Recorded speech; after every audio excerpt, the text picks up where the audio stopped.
I think a lot of kids and having grown up as well, there have been a lot of questions in my head in terms of myself, my capabilities and my abilities. Something called self-doubt is definitely something that has been an issue that I have probably faced and overcome. But I would also like to know what your view on this is. How does one overcome self-doubt, especially as a youngster? Namaskaram, Regina. I'm glad you're growing up, huh? I know everybody is telling you, believe in yourself, believe in yourself. I would say, please doubt yourself. Whatever is going right or wrong in your life, first thing is to see, maybe it's me who caused this. Look at it carefully, if it's not you, then we look at others. The so-called confident idiots are stepping on everybody's everything and walking. Self-belief or any kind of belief will bring you confidence without clarity. The level of damage that's happened to this planet and to life around us, everything is because confidence without clarity. If you had little doubt about what you're doing, you would think 10 times before you do something, isn't it? And that would be a sensible world. I want everybody to have some self-doubt. Anyway, coming to physiological and psychological growth, when we say growing up, there are many dimensions to a human being. There's physiological growth, there's psychological growth, there is emotional and other dimensions of growth in a human being. Most of the time, we measure growth physiologically and the next possibility is psychologically.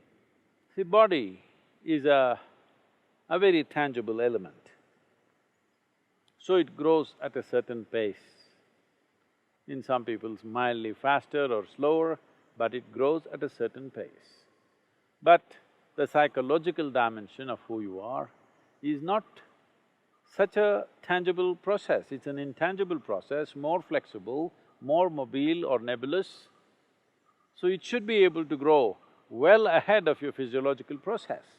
If growth pangs, if people are having, it is mainly because their psychological growth is not one step at least ahead of their physiological growth. So, though the same things have happened to trillions of people on this planet forever, still it looks like it's happening for the first time in the universe and they're surprised and they're shocked and many things. This is just because their psychological growth is behind their physiological growth. This is very important. In a society, we create a situation where every child is psychologically at least one step ahead of their physiological growth. If you do just this one thing in your life, you will see whether it is adolescence or middle age or old age, you will not be surprised by anything. You know how to deal with it, you know how to handle it, and there will be no shocks and upheavals in your life for simple processes.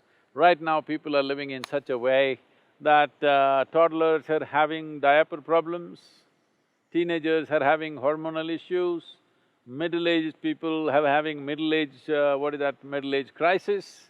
Old age, of course, people are suffering. Tell me one dimension of life people are not seeing as a problem. Life is not a problem, life is a certain process. The question is only, have you prepared yourself for the process or not?